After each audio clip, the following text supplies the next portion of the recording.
मैं देता हूं महेश्वर हजारी जी को भी और नीतीश कुमार जी को भी। और हमारी पार्टी की तरफ से भी शुभकामना है कि वो जल्द पीएम उम्मीदवार के तौर पे हमारे जो विश्व के नेता हैं आदरणीय मोदी जी के अगेंस्ट में आए और आकर और चुनाव लड़े।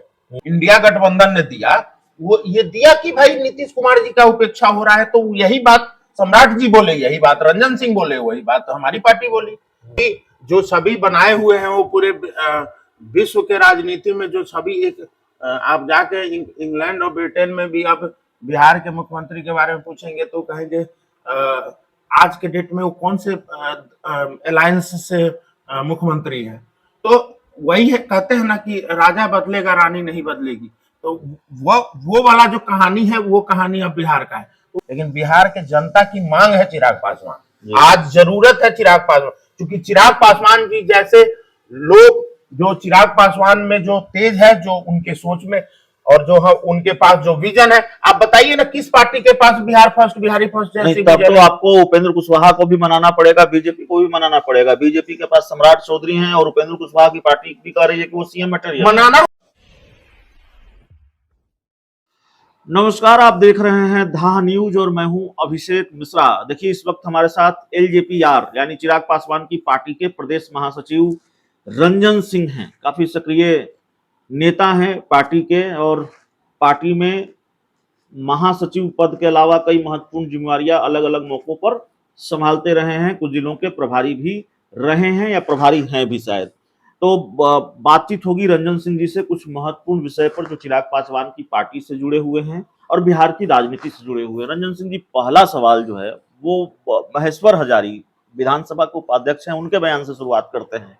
महेश्वर हजारी ने दावा, आप लोग बड़ा कल भी सम्राट चौधरी ने पूछा है, आप लोग भी बड़े सवाल उठाते हैं, नीतीश कुमार को कौन पूछ रहा है, नीतीश कुमार को इंडिया गठबंधन में कोई महत्वपूर्ण भूमिका नहीं है, उनको संयोजक नहीं बनाया गया।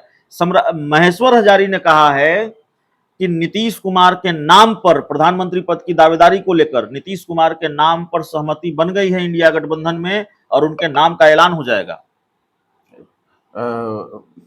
मैं शुभकामना देता हूं महेश्वर हजारी जी को भी और नीतीश कुमार जी को भी। और हमारी पार्टी की तरफ से भी शुभकामना है कि वो जल्द पीएम उम्मीदवार के तौर पे हमारे जो विश्व के नेता हैं आदरणीय मोदी जी के अगेंस्ट में आए और आकर और चुनाव लड़े।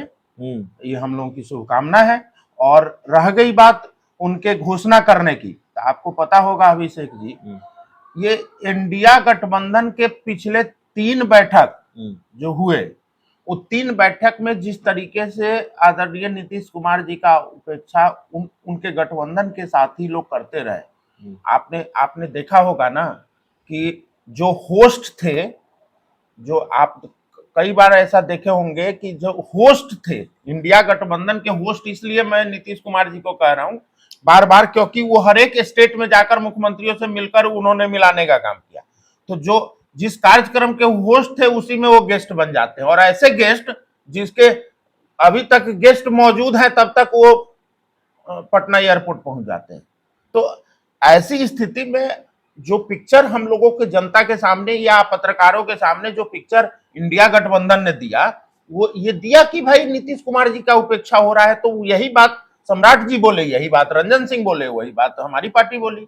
क्या फर्क पड़ता है जो पिक्चर उन्होंने दिखाया। आज अगर महेश्वर हजारी जी बोल रहे हैं कि अगर उनकी गठबंधन ने पीएम उम्मीदवारी तय कर लिया है, तो हमारी पार्टी और मुझे लगता है कि बिहार में जितने भी 13 करोड़ लोग हैं, ये सब लोगों की शुभकामना है नीतीश कुमार जी के साथ कि आप जाइए, उस मॉडल से लड़िए जो विश्व में अपनी पहचान बना रही है।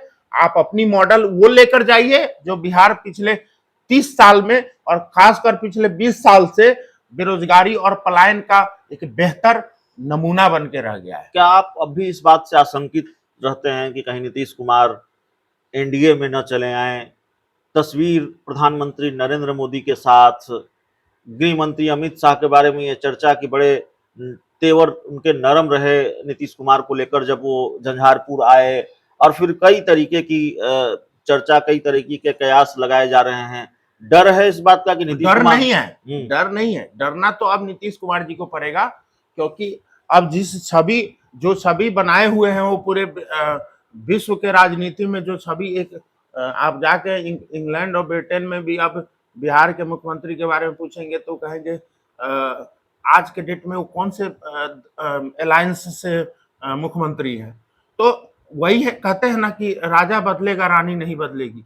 तो वो वाला जो कहानी है वो कहानी अब बिहार का है। तो उनका तो बार बार पलटने का चरित्र रहा है। अगर एक बार फिर से पलट जाए तो हमारे राष्ट्रीय अध्यक्ष तो कई बार कई प्लेटफॉर्म पर बोले हैं, तो क्या फर्क पड़ता है। 2024 को किनारे 2025 की बात करते हैं। नहीं 2024-25 नहीं, हमारे नेता हमारी पार्टी का कल भी ये स्टैंड था। जब आप एक चीज बताइए अभिषेक जी, आप जब हमारी पार्टी नीतीश कुमार जी का विरोध करते थे, उनके नीतियों का विरोध करते थे, तो क्या उस समय वो भाजपा के साथ अलायंस में सरकार नहीं चला रहे थे? जब भाजपा के साथ अलायंस में वो सरकार चला रहे थे नीतीश कुमार जी, तब भी तो हमारी पार्टी विरोध कर रही थी। ठीक है, मैं आपसे एक चीज कहना चाहता हूं कि जिस व्यक्ति के नेतृत्व में बिहार पिछले 18 साल से जो बदहाली की स्थिति में है, विरोध हम लोगों का उसका है। हम लोग किसी के पार्टी में आने, किसी के ना आने, किसी के मुख्यमंत्री चेहरा बनने और ना बनने से हम लोग का विरोध और सपोर्ट नहीं है।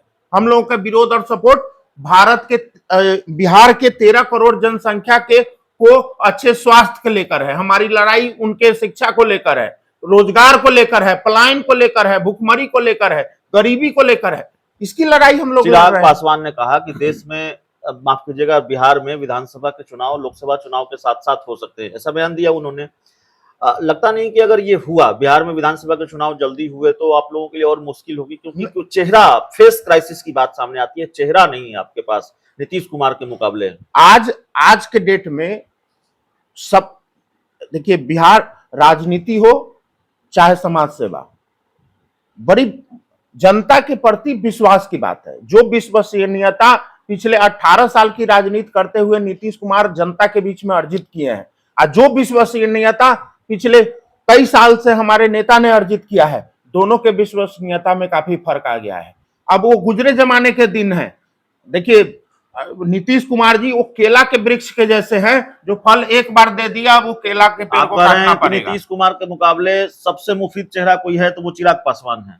नीतीश कुमार जी के अगेंस्ट में है नहीं है ये नहीं पता, लेकिन बिहार के जनता की मांग है चिराग पासवान। आज जरूरत है चिराग पासवान, क्योंकि चिराग पासवान जी जैसे लोग, जो चिराग पासवान में जो तेज है, जो उनके सोच में और जो उनके पास जो विजन है, आप बताइए ना किस पार्टी के पास बिहार फर्स्ट, बिहारी फर्स्ट जैसे तब तो आपको उपेंद्र कुशवाहा को भी मनाना पड़ेगा, बीजेपी को भी मनाना पड़ेगा। बीजेपी के पास सम्राट चौधरी हैं और उपेंद्र कुशवाहा की पार्टी भी कह रही है कि वो सीएम मटेरियल। मनाना हमको नहीं है, मनाना बिहार के जनता को है, क्योंकि बिहार की जनता ने डिमांड किया है चिराग पासवान को मुख्यमंत्री। अगर आज के डेट में अगर बिहार की जनता की डिमांड है तो बिहार की जनता स्वतः मना लेगी भारतीय जनता पार्टी और उपेंद्र कुशवाहा जी को।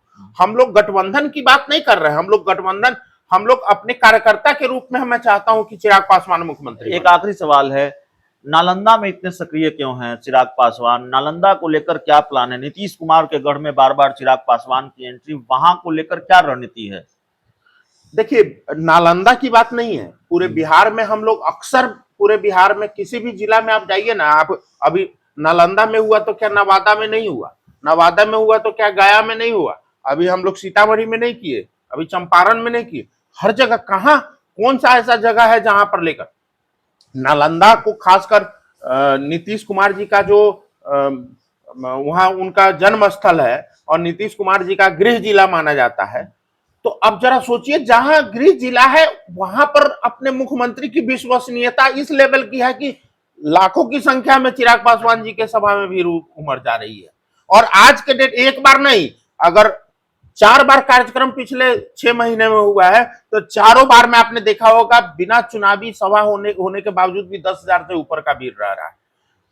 ये जो भीड़ है वो अपने आप में, कई बार लोगों ने कहा कि भाई भीड़ स्वतः भीड़, एक जो होता है नेचुरल भीड़ जो होता है, वो भीड़ अपने आप में कहने के लिए काफी है कि आप गृह जिला जैसे, जहां पर आज देखिए ना मुख्यमंत्री 18 साल में रहे, तो कई पत्रकारों ने कहा कि ये नालंदा का मुख्यमंत्री है कि बिहार के मुख्यमंत्री, ये राजगीर के मुख्यमंत्री है कि बिहार के मुख्यमंत्री। तो राजगीर और नालंदा के मुख्यमंत्री, मतलब क्या कि मुख्यमंत्री जी ने अगर सबसे अपने मुख्यमंत्री काल में सबसे ज्यादा अगर कहीं पर ध्यान दिया तो राजगीर और नालंदा पर दिया।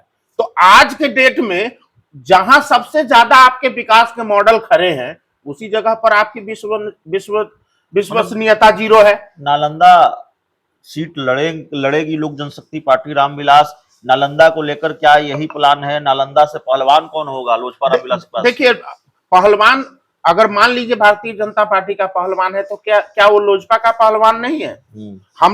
हम लोग अगर 40 जगह पर जाकर अपनी दावेदारी मजबूत कर रहे हैं तो इसका मतलब ये नहीं कि चुना, अरे हम नहीं लड़ेंगे, हमारे सहयोगी दल लड़ेंगे। सहयोगी दल लड़ेंगे तो हमारी मजबूती होगी, तभी तो हम सहयोगी दल को फायदा दे पाएंगे। चर्चा होती है कुछ नई सीटों पर आपकी नजर है जिसमें से नालंदा भी एक है। नहीं, हमारी नजर नहीं, हमारी नजर और किसकी नजर से मतलब नहीं है। मतलब यह है कि हम 40 जगह पर हम अपना फर्ज निभा रहे हैं, अपने सहयोगी दल को या हम अपने कैंडिडेट को किस तरीके से मजबूती से चुनाव लड़वाएंगे। सहयोगी दल तो राष्ट्रीय लोक जनशक्ति पार्टी भी है, पशुपति पारस भी है, तो जहां से वो चुनाव लड़ेंगे वहां चिराग पासवान मदद करेंगे। मोदी जी के कारण मदद करना है, क्यों नहीं करना है? हमें पशुपति पारस जी को मदद थोड़े ना करना है, हमें मोदी जी को मदद करना है। आज 40 के 40 सीट बिहार की जनता, तो जहां पशुपति पारस के उम्मीदवार होंगे वहां भी मदद करेंगे चिराग पासवान? चिराग पासवान नहीं करेंगे, एनडीए करेंगे। जो तो एनडीए में चिराग पासवान भी है ना? बिल्कुल करेंगे। चिराग पासवान एनडीए के बड़ा प्रमुख करेंगे। आज के डेट में आदरणीय मोदी जी के नेतृत्व में चूंकि बिहार के अंदर अगर लोकसभा का जैसे चुनाव हो रहा है तो उस समय ऐसी परिस्थिति में 40 के 40 सीट पर हमारे जितने भी अलायंसेज के दल होंगे, जितने भी, चाहे वो पशुपति पारस जी का दल हो, चाहे फिर उपेंद्र कुशवाहा जी का दल हो, या फिर जीतन राम मांझी जी का दल हो, हम सभी कैंडिडेट के लिए जाएंगे। क्यों नहीं जाएंगे? क्योंकि हमें वहां पर एक ही चेहरा देखना है, मोदी जी को फिर से पुनः तीसरी बार हमें प्रधानमंत्री बनाना है। चलिए देखिए, रंजन सिंह जी की खासियत यही है, बहुत साफगोई के साथ जवाब देते हैं और बात करते हैं तो डंके की चोट पर बात करते हैं। तो बिना लाग लपेट के बात करते हैं और बिना लाग लपेट वाले इस इंटरव्यू में इतना ही। बहुत बहुत धन्यवाद।